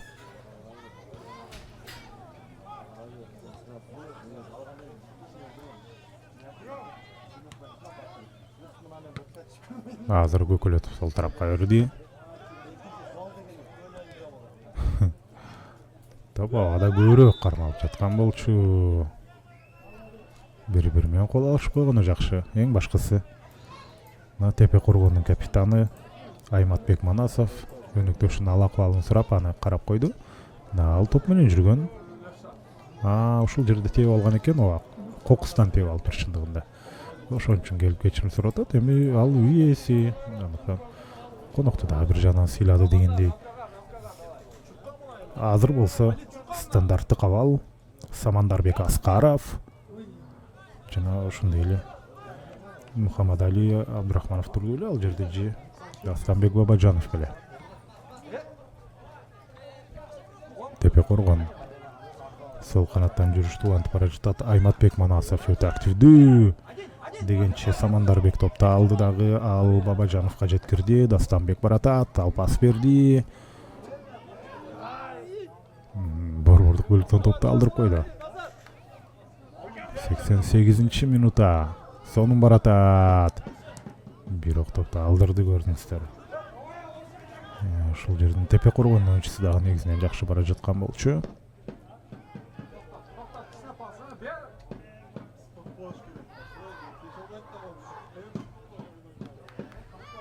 Ауттан Тепе Коргон алар шашып баштады. Футзалдагыдай аянттагы оюнчуну чыгара алышпайт чоң футболдо. Бул жагынан албетте ийкөмдүүлүк чоң футболдо бир аз азыраак.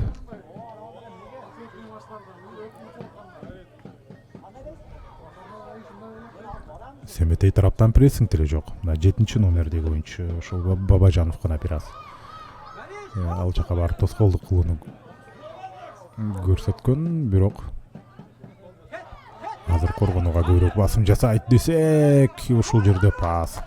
Офсайд жокпу? Офсайд бар, албетте. Офсайд бар. Мухаммадали Абдурахманов 11-чи номердеги оюнчу. Ал чуркап бара жатканда чындыгында пас кечирээк берилип калды. Семетейдин курамында алмашуу орун алат. Аянтты ким таштап бара жатат? Бир оюнчу аянтты оюн талаасынан кетти, экинчи оюнчу кирди. Hem көрүнбөсө кантип айтабыз, алыста болгондуктан.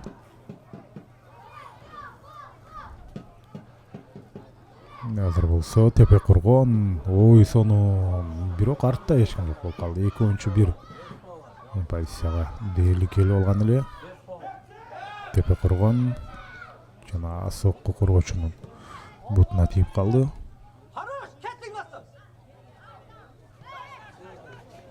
Ауттан топту оюнга Семетей командасы кошот.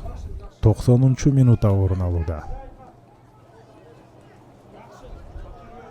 Жана Бабажанов өтө активдүү болду. Коргоочудан кайтты. Жана дагы бир сокку. Мындай учурда албетте соккуну жер аркылуу узаткан эле жакшы. Тагыраагы жапыз барып туруп, дарбазага жетерде жерге тийип туруп андан ары кетсе, дарбазачыга кадимкидей ыңгайсыздык жаралат. Топ табигый эмес траектория менен кеткендиктен алдын ала ага эсеп чот ала албайт. Семетейдин бир оюнчусу жабыркагандай. Биринчиден, албетте бул тактикалык дагы жүрүш болуп кетет. Ошол эле мезгилде чындап эле жабыркап калышы мүмкүн. Бирок аларга гол керек болсо мынтип жүрмөк эмес. Катуу жабыркаса чуркап аянттын сыртына чыгып кетмек. Жөн гана жатып алып убакытты кетирбей, же болбосо ооруганына чыдап коюп оюнду улантмак. Азыр эми убакыттын өткөнү Семетейге пайда, ошондуктан шашпай дагы бир нече маанилүү секундаларды ал өткөрүп, андан кийин аянтты таштап бара жаткан.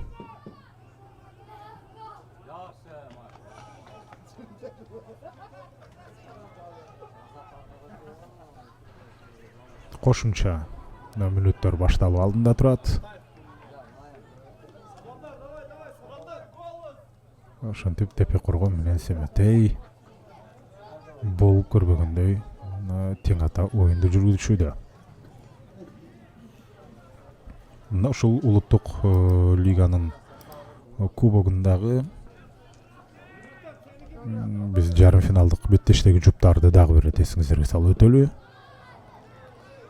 Семетей Кызыл Кыя жана Тепе Коргон, да ушул Тепе Коргон айылынын командасы ойноп жатат. Анда сырткары Көк Жаңгактын легенда командасы, буга чейинки Жалуут жана Токтогул районунун Токтогул командасы.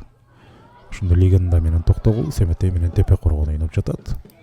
Мындан сырткары улуттук лиганын кубогунун А зонасында болсо Намыс Гереро жана ФК Жо, ошондой эле Бурана Токмок, Топтим Бишкек. Намыс Гереро менен Жо экөө тең Бишкектин командалары. Ушул аталган клубтардын албетте жеңүүчүлөрү Кыргыз Республикасынын кубогуна жолдомо алат. Азыр болсо Бабажанов жана Бабажанов тепти. Алыскы тогуздукту камалоого алган. Бир нече карыш ошондо жандап өттү деп айтсак болот. Топ сыртты көздөй чимирилип кетти, көрдүңүздөр. Ичти көздөй чимирилсе мүмкүн абал курчумак. Кайрадан чабуулга чыгуу аракетин Семетей командасы көргөн болчу, бирок коргоочулар алды жөнгө салды. Тепе Коргон чабуулду улантып бара жатат.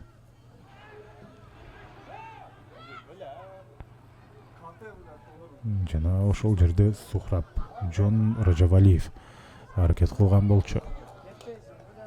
Ал алмашууга чыккан оюнчу старттык курамда жок эле. 3-чү кошумча мүнөт орун алып жатат. Эми Тепе Коргон чындап мүмкүнчүлүгүн жоготтуго деп айтсак болчу да, анткени биринчи беттешти билесиздер 1-3 менен Семетейдин пайдасына жыйынтыкталган бул жооптуу оюнда 0-0 эсеби сакталып турат. Финалдык ышкырык жаңырганга деле өтө аз калды.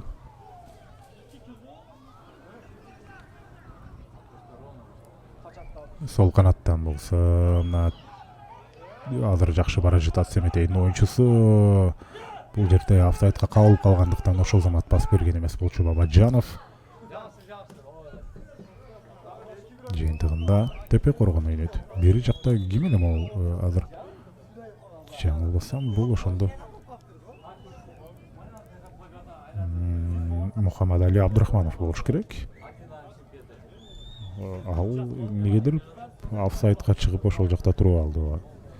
Офсайдка чыкпай берирээк турса мүмкүн пас бермек ага. Ошондой эле Азиз Келдияров көрүнбөй калды. Мухаммадали Абдурахманов чыккандан кийин Азиз Келдияровду ошол алмаштырды го дейм.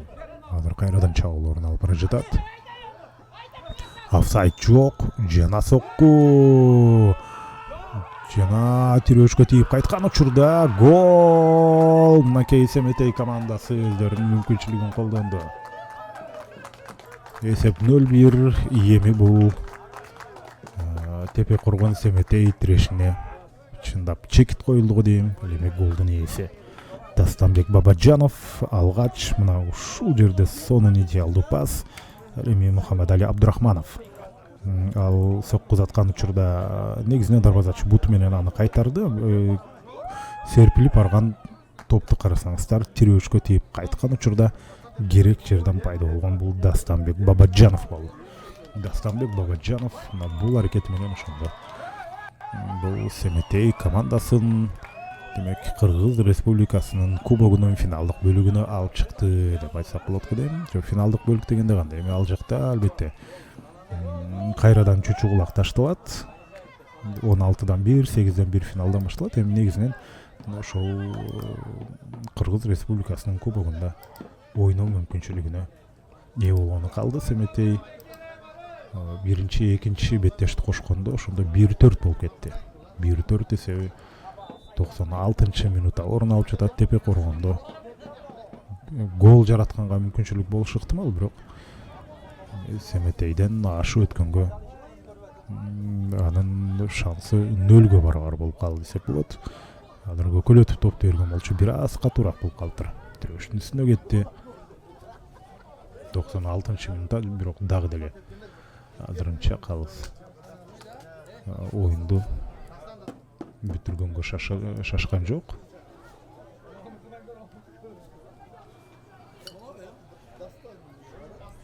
Ал мезгилде эми Семетейдин дарбазачысы деле шашпайт дегенчи ар жактан коргоочу аны теп оюнга кошуп берди. Дагы бир чыгарып берүү.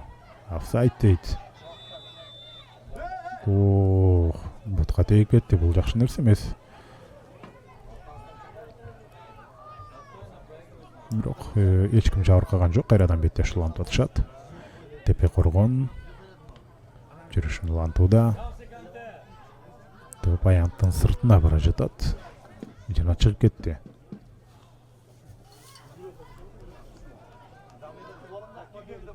Тепе Коргон ошентип мына эки беттештен турган Таймаштын, Тирештин экөөсүндө тең жеңилип калуу коркунучунда турат. Эгер деле азыр гол жаратып эсепти теңеп кетпесе. Улуттук лига мына көрүп атасыздар. Бул жакта бар сыяктуу эле убакыт кошулуп атат. Ушунчалык көп тыныгуу орун алды. Мен байкаган жокмун мынчалык. Мисалы үчүн 7-8 мүнөттөй кошо тургандай дегенче ошентип ышкырык жаңырды. Тепе Коргон Семетей беттеши 0-1 менен жыйынтыкталды. Семетей 2 оюндун экөөндө тең жеңишке жетип ошондо Кыргыз Республикасынын кубогуна жолдомо алды деп айтсак болот. Куттуктайбыз Семетей командасын. Тарыхы бай, мурдагы Шахтер, азыркы Семетей кызыл кыялык команда ошентип Тепе Коргондо атаандаштын үйүндө ийгилик жаратты. Тепе Коргондого ыраазычылык билдирелиз, сонун ойноп беришти. Мыкты команда экенин көрсөтүп атат. Эми аларга ийгилик чылмайган жок. Бүгүн дагы биринчи беттеште эле ошондой болгон. Демек лигада ийгиликтерди каалайбыз. Тепе Коргон өз зонасында ушул лига улуттук лигада биринчи орунда бара жатышат. Ошол жактан күрөштү улантат. Эми Кыргыз Республикасынын кубогу үчүн бул таймашуу мүмкүнчүлүгүнөн алар ажырап калышты. Урматтуу көрөрмандар, оюн соңуна чыкты. Демек коштошо турган убакытка келип жеттик. Кызматыңыздарда мен Эркин Абдуллаев болдум. Саламатта калыңыздар.